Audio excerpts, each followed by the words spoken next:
감사합니다. 8월 24일 화요일 새벽 말씀을 올려드리겠습니다. 본문 말씀은 마태복음 4장 18절 19절입니다.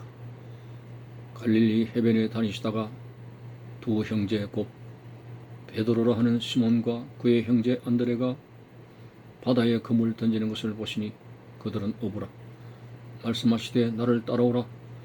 내가 너희를 사람을 낚는 어부가 되게 하리라 하시니. 아멘. 예수님께서 사람을 구원시키는 공적 생애를 시작하시는 단계에 있어서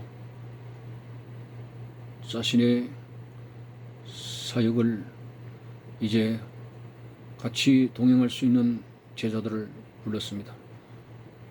그들에게 가르치고 배우게 하고 예수님이 승천하시고 난 이후에 계속적으로 그리스도의 복음을 전가할 수 있는 그런 제자로서 12명을 불렀습니다.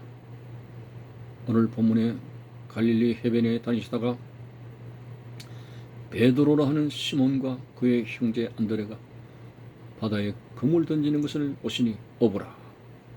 나를 따라오라고 말씀하셨을 때 신기하게도 하나님의 권세 있는 그런 부르심에 아무런 반항도 하지 아니한 채 이제 그들은 모든 걸 버려두고 주님을 따라갔습니다.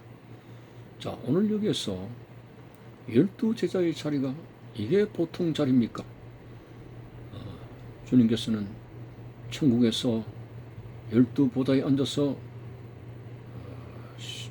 이제 하나님 주신 심판의 권세에 따라서 심판할 정도의 권세까지 이야기하셨습니다. 대단한 자리가 아닐 수가 없습니다. 그런데 아이러니컬하게 거기 보면은 우리가 가지고 있는 우리가 보는 인간의 스펙 이런 것이 전혀 없습니다. 예를 들어서 굉장한 전문성을 가져야 되고 또 거기에 대한 어떤 경험을 가지고 있는 자, 자격증을 가지고 있는 자, 박사학위를 가지고 있는 자, 뛰어난 어떤 철학을 가지고 있는 자, 이런 부분에 대해서는 전혀 반영된 것이 아니라 갈릴리 바다에서 고기 잡는 어부에 불과한, 그 당시에도 어부는 하천민에 속한 사람입니다. 그런 어부가 과연 인류를 가르칠 수 있는 예수님의 방대한 구원의 진리를 그들의 지식으로 담을 수 있겠습니까? 어떻게 그들이 전할 수 있겠습니까? 예수님께서 우리가 볼 때는 좀 유능한 사람들을 불러야 되고 또 학에 능통한 사람이 있어야 되고 상당히 지혜로운 사람을 불러야 되고 이런 아쉬운 점이 있습니다만은, 그러나 갈릴리 바다에 어부 출신의 사람을 불렀습니다. 그들을 통해서 세계 만방에 그리스도의 복음이 전파되도록 사용하셨습니다. 여기서 오늘 우리는 주님이 세우시는 그 주권에 대해서는 우리가 아무 이의를 제기하면 안 됩니다. 왜? 우리의 생각과 하나님의 생각이 다릅니다. 다시 말해서 우리의 판단과 우리의 지혜로움이 하나님에게 미치지 못합니다. 하나님의 전능성에 비해서 우리의 알미라고 하는 것은 한 점의 알갱이에 불과한 것이죠. 참 하나님의 절대적인 주권 앞에 우리가 무슨 이의를 제기하겠습니까? 그리고 하나님께서 일꾼을 선택하신 데는 사람은 외모를 보지만 하나님은 중심을 본다고 했습니다. 외모를 본다는 우리의 관점은 한마디로 여러 가지 외형적인 스펙이 있어야 된다고 하는 것입니다. 공부를 많이 하고 경험을 많이 가지게 되고 외모가 뛰어나고 지혜가 있어야 되고 그런 부분이죠. 그러나 주님은 우리의 중심을 본다고 했는데 왜 낮고 천한 이런 어부들을 주님께서 선택하셨는가? 그들 마음 중심에 어떤 것이 있었기에 세상에 뛰어난 이력을 가진 사람을 제치고 이런 어부들, 이런 세리를 예수님의 제자로 부르셨는가?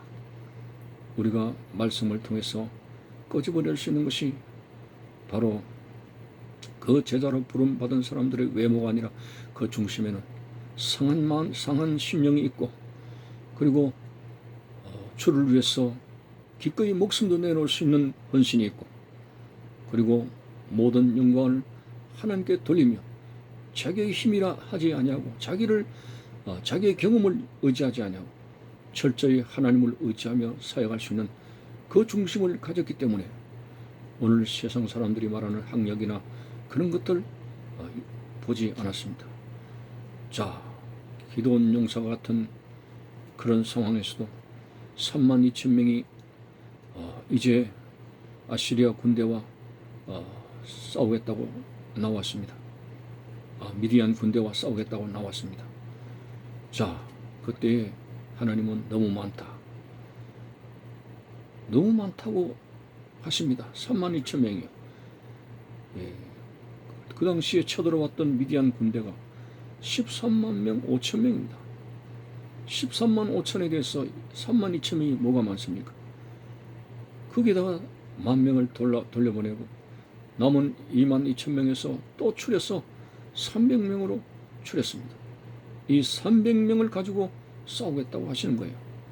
그 이유를 성경에 기록된 말씀으로 본 점, 숫자가 많으면 마치 하나님이 전쟁하신 결과를 자기들이 많았어, 자기들이 힘을 썼어, 자기들이 유능했어, 그렇게 승리한 것처럼 착각을 하고 오해할 수 있기 때문에 확실하게 하나님 자신이 싸운다는 그러한 사실을 나타나시기 위해서 300명이라고 하는 말도 안 되는 적은 숫자로 13만 5천 명을 싸우도록 했습니다. 그렇습니다. 그때나 지금이나 하나님은 인간을 통해서 자신이 영광을 받으시기를 원합니다. 실질적으로 인간을 통해서 하나님이 역사하시는 거지, 하나님이 싸우시고 하나님이 승리하게 하시고 하나님이 결실을 맺게 하시는 거지, 인간이 뭘 할 수 있는 것이 아닙니다. 인간이 오해를 합니다. 착각을 합니다.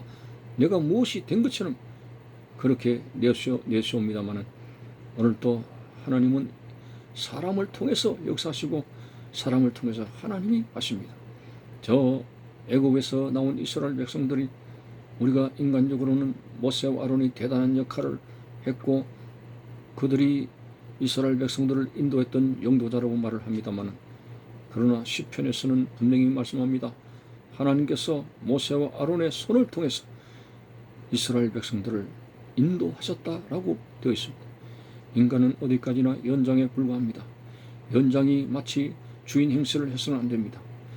연장이 마치 일을 다 한 것처럼 그렇게 고집해서도 안 됩니다. 바로 어떤 면에서는 예수님께서 낮고 천한 이 어부들을 부르신 것에는 그 중심에 하나님을 의지하고 하나님의 영광을 위하고 전적으로 목숨도 던져면서까지 주님의 말씀에 복종할 수 있는 중심을 가졌기 때문에 오늘 그들을 확실히 주님의 제자로 불렀습니다. 부자가 왜 천국에 들어가기가 낙타가 바늘 구멍으로 들어가는 것보다 더 어렵다고 말씀하셨을까요? 이 부자들은 한마디로 재물이 우상입니다. 재물이 신입니다. 하나님을 의지하지 않습니다. 오늘 그렇기 때문에 하나님을 의지하지 않는 사람이, 하나님을 신뢰하지 않는 사람이 어떻게 천국에 들어가겠습니까? 오늘 매사에 우리의 삶의 중심은 하나님입니다. 하나님을 통해서 되는 것입니다. 하나님을 통해서 얻을 수 있는 것입니다. 하나님을 통해서 우리는 승리할 수 있는 것입니다. 우리가 범사에 모든 걸 계획할지라도 그 계획을 이루시는 분은 하나님이시라고 했습니다. 마음의 경영은 사람에게로서 나오지만 그 경영을 이루시는 분은 하나님이시라고 했습니다. 그렇습니다. 이것을 우리는 확실히 인정해야 됩니다. 내가 할 수 있는 것이 아닙니다.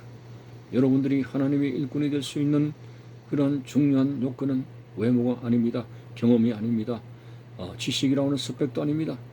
얼마나 하나님을 신뢰하고 하나님의 영광을 나타내게 되고 하나님의 모든 지시대로 심부름할 수 있는 그런 자로서의 분명한 자기의 모습을 지킬 수 있는 그런 중심을 가진 사람이 하나님의 일꾼이 된다는 사실을 예수님 때나 예수님 당시 때나 지금이나 마찬가지 관점에서 주님께서 우리의 중심을 보고 계시는 것입니다.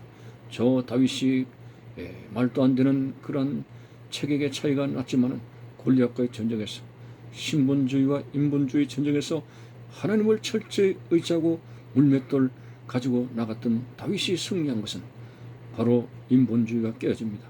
하나님을 의지하고 하나님을 중심으로 하나님을 나타내기를 원했던 그 다윗의 승리가 오늘 우리에게 어떤 의미를 주고 있는가.